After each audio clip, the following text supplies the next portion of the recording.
titânio é um metal que é utilizado em uma grande variedade de indústrias devido às suas características especiais. Sua resistência é aproximadamente a mesma que a do aço, no entanto, ele é 45% menos pesado. Já se comparar o titânio com o alumínio, ele é 60% mais pesado e cerca de 50% mais forte. Na indústria química, esse metal é utilizado para fabricar tubulações, bombas e válvulas de reatores. Na indústria militar, é utilizado para a fabricação de coletes à prova de balas, divisórias anti-chamas e cascos de submarinos. O titânio também é procurado nos setores automotivo, agrícola e alimentício. É usado para fazer artigos esportivos, joias e peças de telefones celulares. Assim como qualquer outro metal, o titânio deve ser processado antes de ficar pronto para a produção. As propriedades de forjamento do titânio são tais que, de início, ele deve ser mantido a uma temperatura de 650 a 700 graus Celsius. O metal é aquecido até a temperatura de forjamento pouco antes do início do processo, podendo variar de 900 a 1600 graus. Quanto mais puro for o titânio, mais baixa é a sua temperatura de forjamento. A peça de metal quente é prensada para remover a granulosidade e eliminar os vácuos de dentro da barra. Repare que antes da forja, o martelo também é aquecido a cerca de 200 a 220 graus Celsius. Isso é necessário para manter o calor do metal e reduzir o número de aquecimento intermediário.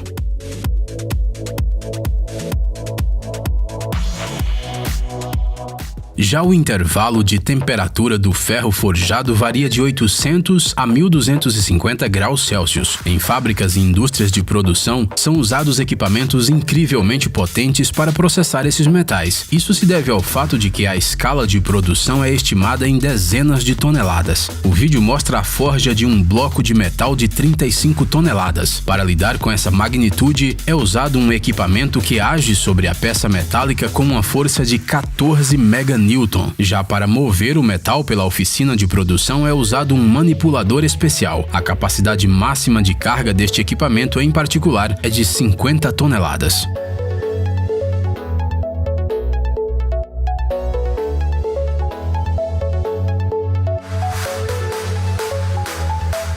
Para processar peças metálicas menores e menos pesadas, são usados martelos a vapor especiais. Por incrível que pareça, esse é um dos equipamentos de forjamento mais antigos existentes. É utilizado desde o início da década de 40 do século XIX. Um martelo a vapor é uma espécie de híbrido entre martelador e máquina a vapor. Antigamente, quando o ferreiro girava a manivela, o vapor que saía da caldeira obrigava o martelador a se levantar. Quando o ferreiro girava a manivela no sentido contrário, o suprimento de vapor parava, fazendo com que a peça caísse. Sob a influência do seu próprio peso, a peça batia sobre a barra metálica com tanta força que era praticamente impossível conseguir essa potência com um martelo comum. É claro que a aparência do equipamento mudou drasticamente desde então. No entanto, o princípio de funcionamento se manteve inalterado. Para processar uma peça metálica que pese até 2.500 kg, é necessário utilizar 9 martelos a vapor. Seu peso varia de 300 a 6.000 kg. Apesar do fato de que a tecnologia moderna está muito avançada, especialmente as peças pequenas ainda são forjadas com o uso de força manual.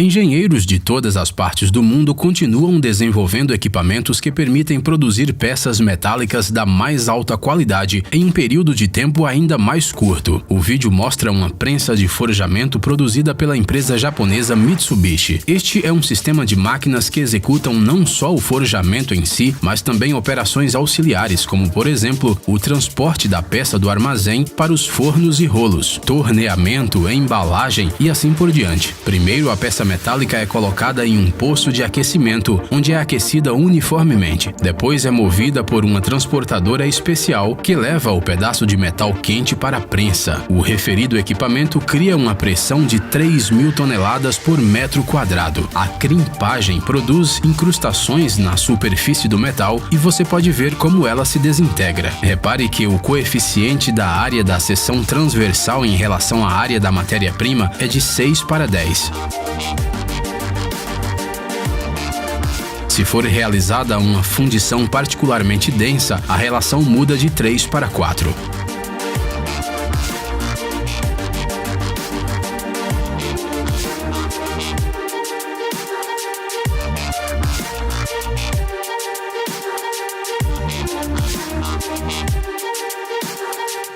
O forjamento como forma de processamento de metal pode ser feito de duas maneiras diferentes. Agora no vídeo está sendo mostrado uma dessas maneiras, que se chama estampagem. O processamento do material a partir da peça aquecida até a temperatura de forjamento é realizado com a ajuda de uma ferramenta especial, ou seja, com um molde entalhado, que também pode ser chamado de forma. O metal quente se limita às bordas e saliências presentes no molde. A utilização deste método se deve à situações específicas em que é necessário obter uma grande quantidade de produtos de formas complexas.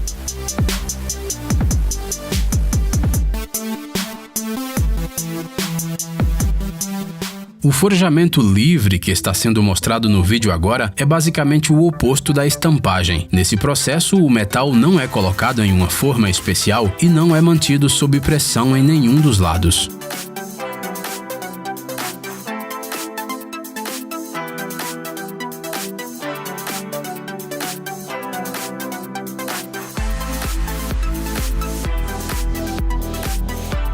Enquanto a peça metálica recebe a forma necessária, ela não é limitada por nada em volta. Se for pressionada, será somente por um lado.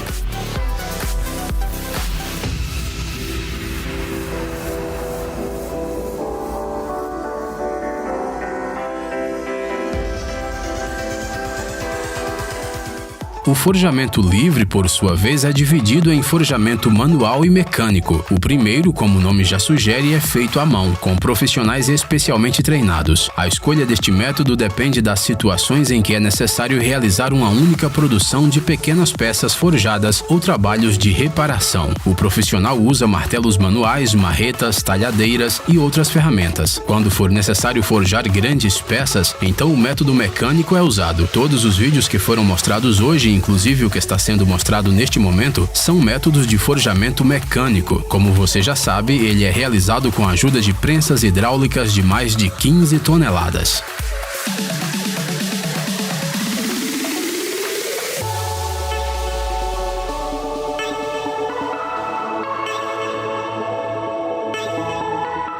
Aqui está sendo demonstrada a criação de peças forjadas complexas sem o uso de ferramentas manuais. Primeiro, a peça metálica é pressionada até ficar fina e larga. Depois, uma haste oca de ferro é colocada no meio da peça, formando um buraco. Em seguida, é feita a prensagem final, durante a qual a peça é moldada conforme necessário para a produção. Note que durante este processo, a água fria circula continuamente dentro da peça. Tal medida é necessária para que a haste não se aqueça e não se encolha junto com a peça. Para expandir o tamanho da peça resultante, o metal é processado com um rolo semicilíndrico especial chamado de rolamento. Quando o forjamento estiver pronto, pinças especiais o movem primeiro para a transportadora e depois para a sala de armazenamento, junto com os outros produtos finalizados.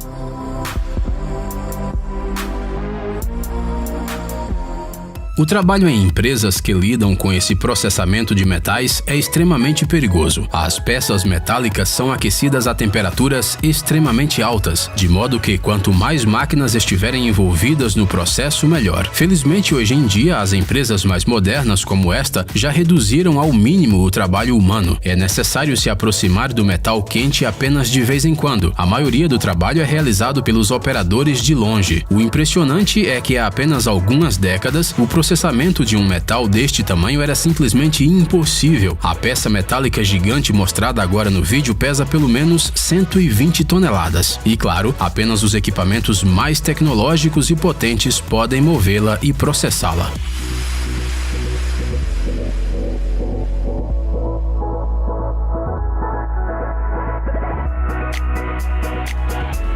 Ei, pare de ser preguiçoso. É hora de recarregar seu cérebro. Bem-vindo ao canal Brain Time. Acontecimentos incríveis do passado, presente e até mesmo do futuro. Revoltas da natureza e animais incríveis, fatos chocantes e mistérios não resolvidos. Aqui você encontrará tudo isso e muito mais. Inscreva-se, você não vai se arrepender.